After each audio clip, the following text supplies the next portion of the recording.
آئے ہیں کہ رمضان کا مبارک مہینہ آ رہا ہے. اللہ تعالیٰ نے بہت منظم طریقے سے 12 مہینے میں سے ایک مہینہ عبادت کے لیے فکس کر دیا ہے کہ اس میں آپ کو اپنے آپ کو عبادت میں جھونک دینا ہے.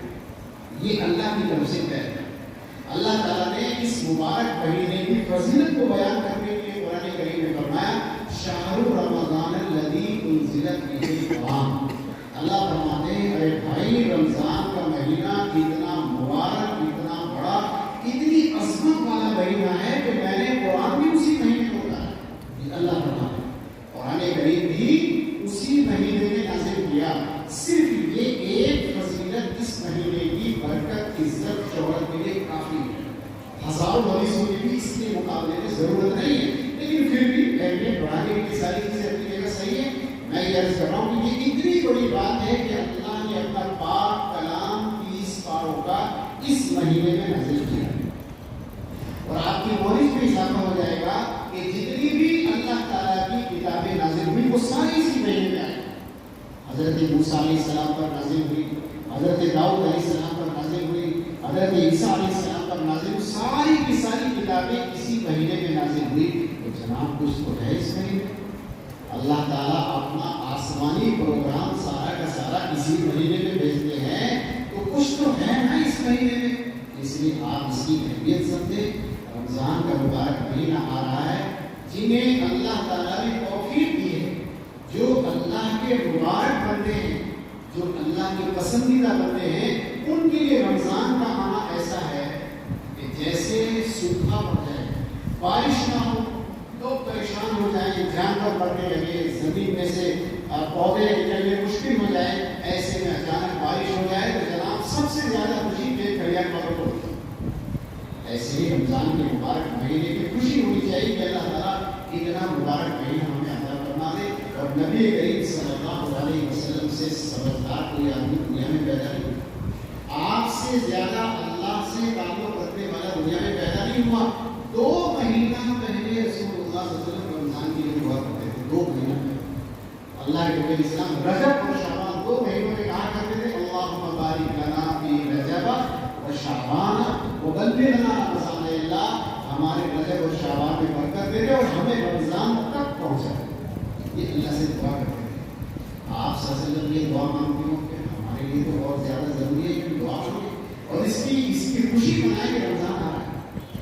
میرے بھائی میں ایسا کرنا چاہتا ہوں پرانے زمانے میں جہاں بڑے بڑے اللہ والے لوگ ہوتے تھے، بڑے ایماندار بیانتدار لوگ ہوتے تھے، اس زمانے میں جس کی زندگی میں جتنے زیادہ رمضان گزرتے تھے اس آدمی کو بڑا آدمی سمجھا جاتا تھا. پہلے یہ ہوتا تھا جس کے رمضان زیادہ گزر گئے اسے کہتے تھے یہ بڑا آدمی ہے، کیونکہ وہ رمضان کے مہینے میں اپنے آپ کو پورا اللہ کی عبادت کے لیے وقف کرتے تھے. روزہ رکھنا، تراویح پڑھنا، قرآن کی خوب تلاوت کرنا.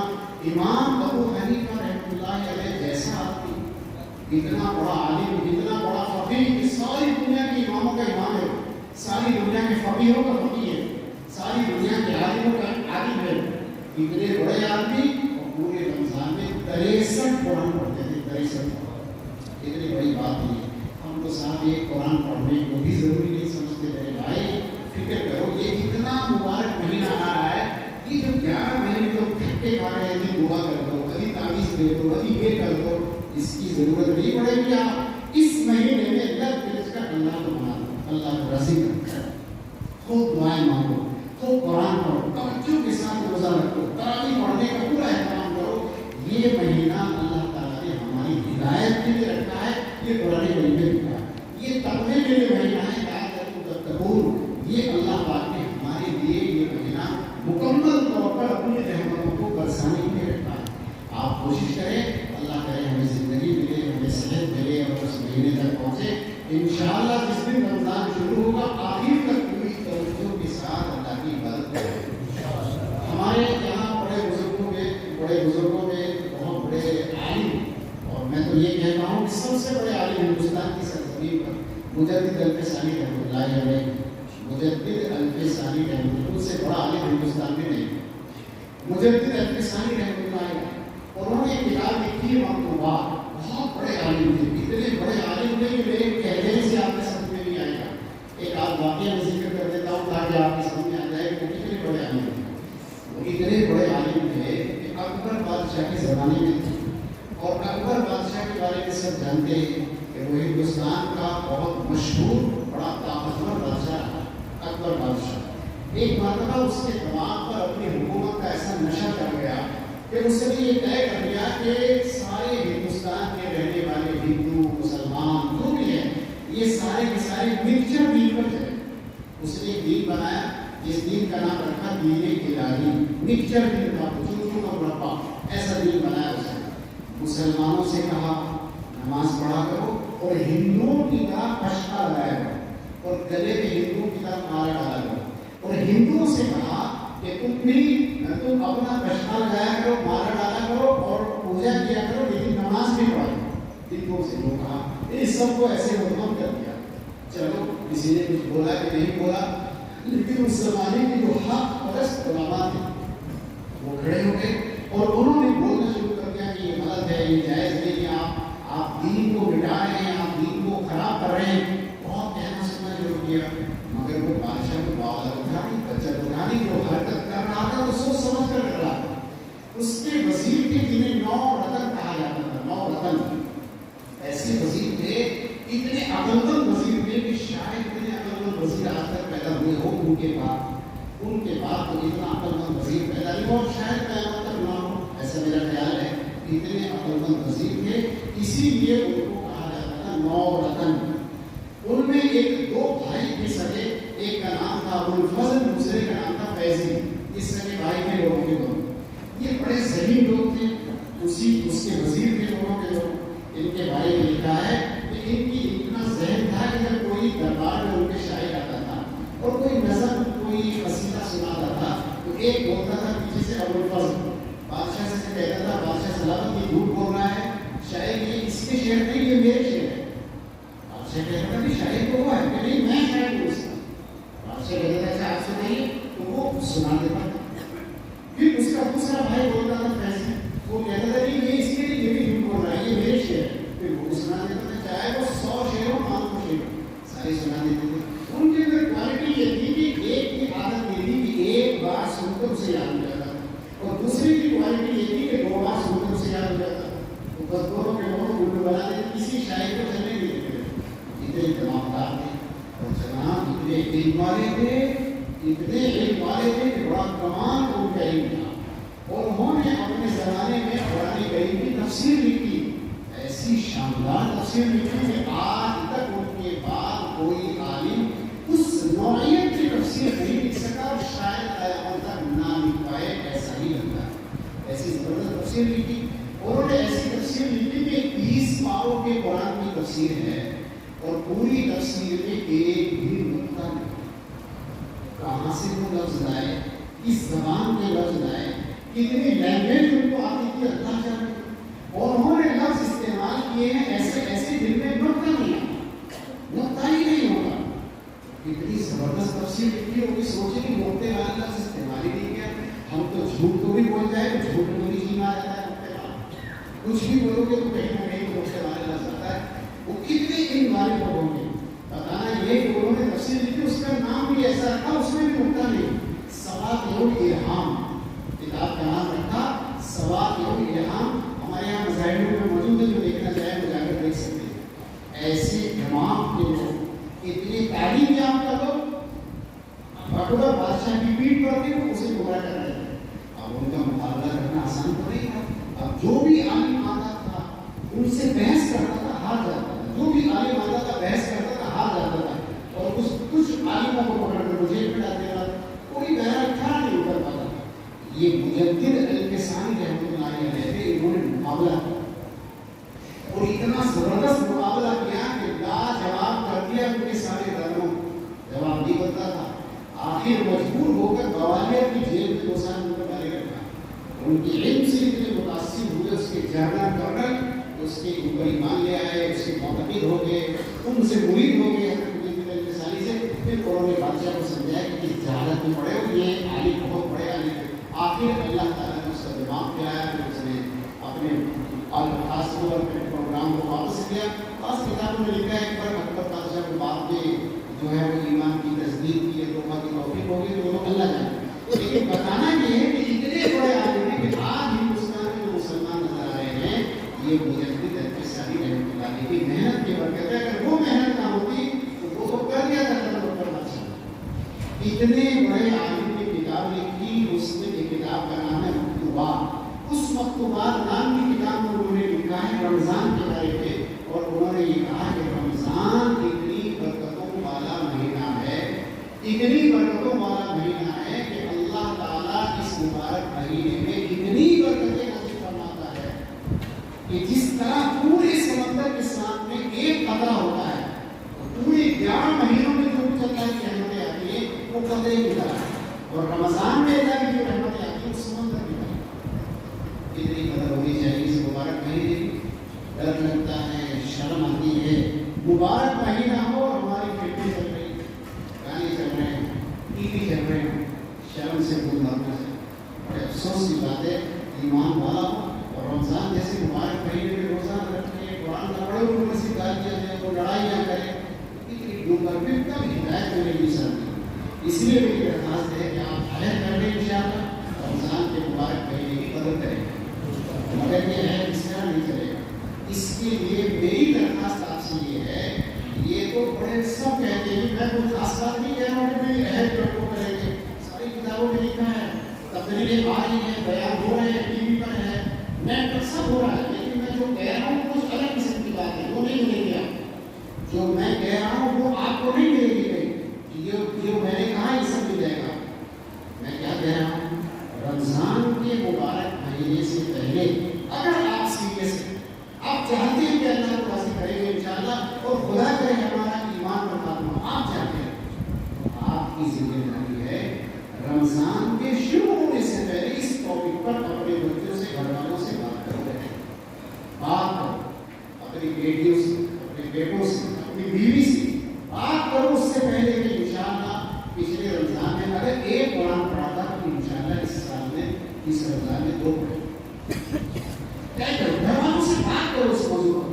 تیاری کی انہیں اکساؤ، تیاری کے لیے انہیں بھڑکاؤ، تیاری کے لیے آپ کو پیسے دینے پڑے، آپ کو محبت سے سمجھانا پڑے، آپ کو ڈانٹنا پڑے. آپ رمضان کے لیے ان سے کام کروائیں اور رمضان سے پہلے اس پر بات کریں. وہ اس آدمی کا کام چلتا نہیں کہ اذان ہو گئی، جماعت تیاری میں نماز پڑھ لو، جی نماز پڑھ لو، تو نہیں رہتا ہے. اذان ہونے سے 2 گھنٹے پہلے بات کرنی کی پڑے گی. 2 بجے نماز نہیں ہے، نماز پڑھنی ہے بھائی. پانی لے آؤ، مسئلہ لے آؤ، مسجد کتنی دور ہے، نماز کتنے بجے. جب 4-6 باتیں آپ کرو گے تو آدمی تیار ہو جاتا ہے آپ مسجد جانا.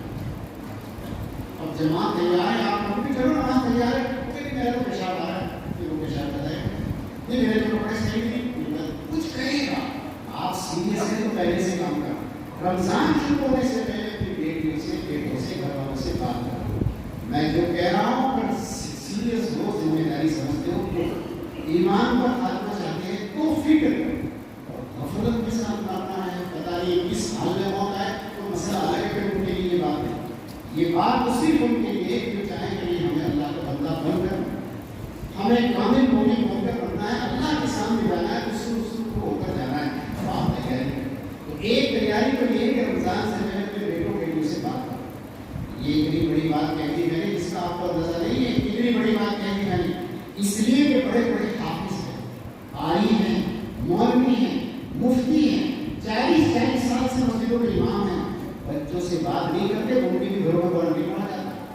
خود حافظ قرآن ہیں، 30 سال سے مسجد میں قرآن سناتے ہیں، مگر ان کی ماں قرآن نہیں پڑھتی، ان کی بیٹیاں قرآن نہیں پڑھتی، ان کے بیٹے قرآن نہیں پڑھتے. کیوں؟ اس ٹاپک پر تو بات ہی نہیں کرتے. کبھی ساری کوشش پر ہے کہ میں پڑھوں گا قرآن، میں قرآن سناؤں گا. یہ سارا زور اس پر ہے. حافظ ہے اس اللہ کے بندے نے تو کبھی اپنی ماں کو رکوع نہیں سنایا، کبھی اپنے بچوں کو رکوع نہیں سنایا، اس نے تو کبھی اپنی بیٹیوں کو رکوع نہیں سنایا. وہ کاہے کا حافظ ہے؟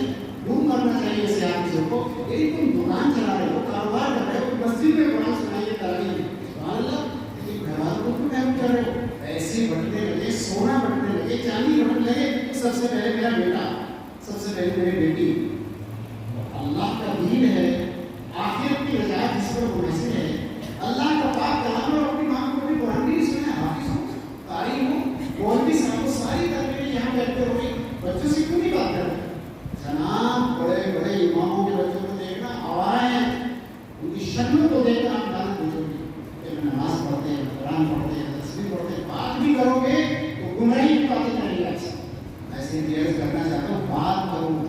کرو، بات کرو، بات کرو گے تو بات چلے گی، بات نہیں کرو گے تو بات نہیں ہوگی۔